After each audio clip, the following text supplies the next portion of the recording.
Hello, Wonderland. Good evening, I should say. Coming to you this evening from the Pony Pasture Wetlands near Richmond. I've come here for fireflies. It's about 7:30, I want to say.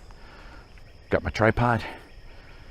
I've been kind of practicing my firefly technique at home, but I'd wanted to come back here because it's a little more scenic out here in the woods by the river, as you can hopefully see. So yeah, hoping to get some good stuff, and maybe I'll try to talk about the technique a little bit, how I'm doing it, if I get any good results. So far I've got the place to myself. I wasn't sure what to expect on a holiday weekend Sunday evening, but so far so good. Okay, I'm seeing a few fireflies. It's a little early yet, but I'm in the woods where it's a little darker, so see if I can set up a shot over here and get a few. We'll begin. All right, I'll be back.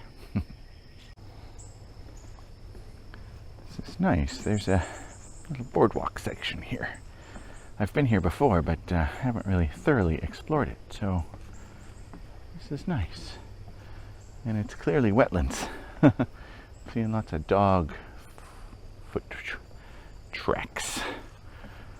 Probably some deer in there too. Yeah, this is pretty neat.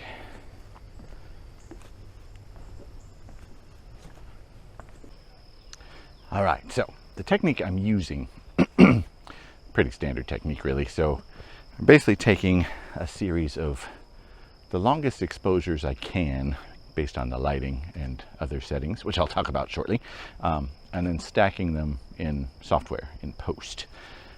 So you end up getting a lot of the same fireflies repeated as they move about the scene and flash their blinky lights. So it's a neat effect if you can kind of get a river of fireflies over time kind of drifting through your frame. So let me flip around here and show you my composition and stuff. So here I'm looking down the trail. Got the camera here set up, my trusty R5 on the tripod. I'm using my 15 to 35 millimeter lens right now because I'm going pretty wide and a vertical framing, which I haven't really done with fireflies before, so we'll see how that goes. But the trick with fireflies, you want a long exposure to try to capture a few fireflies in each frame, ideally. But obviously you don't want to blow things out too much, and you also don't want to stop the aperture down too far because then the fireflies won't show up. So I'm shooting at f4. I prefer to be at 2.8, which is as wide as the lens gets. As it gets darker, I'll be able to do that. But right now I'm shooting 1.6 seconds and f4 ISO 50, which is as low as it gets. So I'm hoping that's picking up some of these fireflies that I'm seeing.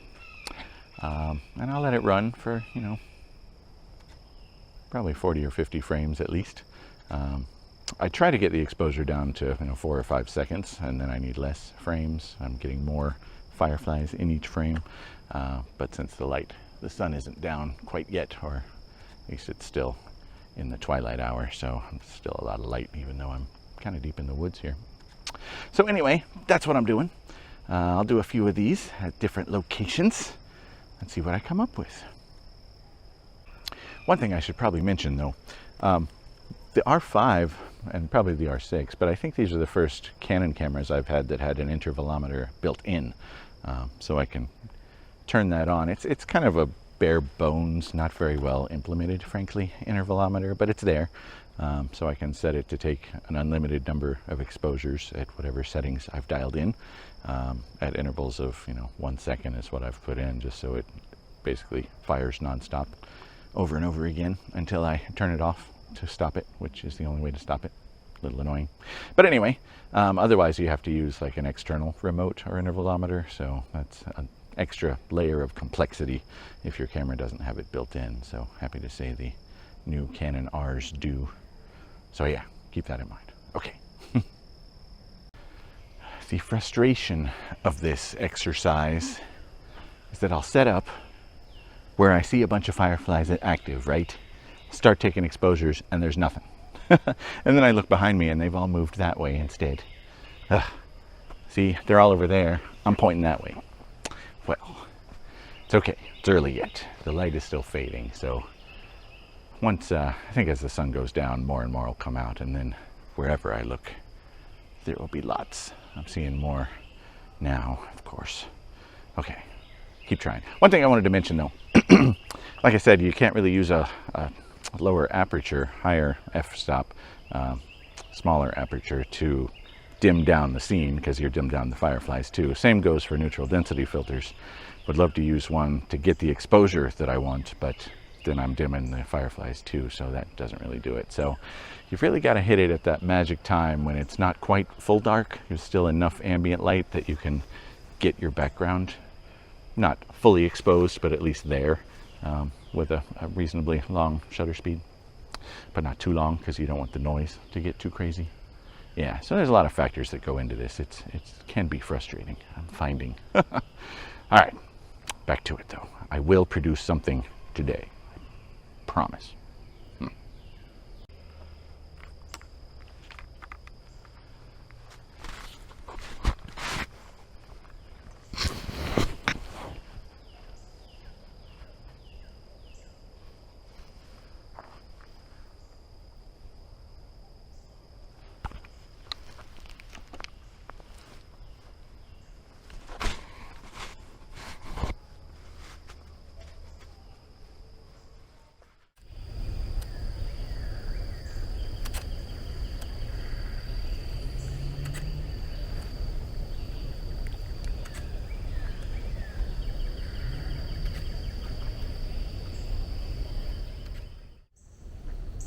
Okay, the light has improved, which is to say it's gotten darker.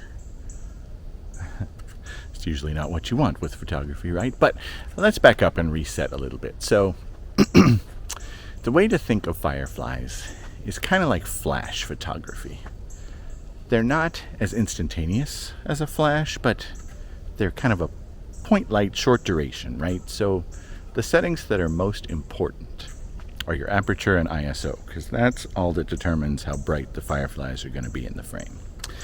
Shutter speed is almost incidental to that. So once you've got your ISO and aperture dialed in, you want to set your shutter speed as slow as possible, as long as possible. How would I want to say that? Either way, to expose the background. And you want to underexpose a bit because you want the fireflies to stand out against a darker background. So I'm at the point now where I can be wide open at 2.8, ISO 200, so that seems to get the fireflies okay. And my shutter speed I can get up to 2 seconds right now, so as it gets darker I can increase that to 4 and 5 seconds, and that's what I really want, because then every frame you're getting fireflies, whereas right now 2 seconds, before I was shooting at about 0.6 or 0.8 seconds, and then you're getting fireflies every few frames maybe, and a lot of flashes in between frames, which can be frustrating because there's always that little pause when it closes the shutter and reopens again. Even if it's a fraction of a second, fireflies can get in there, and they do. So yeah, I'm kind of moving around, bouncing around positions. Usually want a good scenic background, of course, when you're shooting this stuff. I like looking down trail shots, so I'm doing a lot of that. The woods here are pretty dense. I don't know that that makes a good backdrop, but maybe if I can find a spot where there's just so many fireflies that they form, you know, kind of a cloud in a number of frames, that would be nice. But anyway, moving on. Sky's getting still bright, but it's getting darker here in the woods, so I'm getting better shutter speeds. So I will keep going, see what happens. I should add that, of course, once it gets fully dark, then no shutter speed's gonna expose the background properly. You can crank the ISO a bit, but then you start getting noise, of course, if you're doing long exposures in the first place. So the window of opportunity for shooting fireflies is really not that long each evening. We do what we can.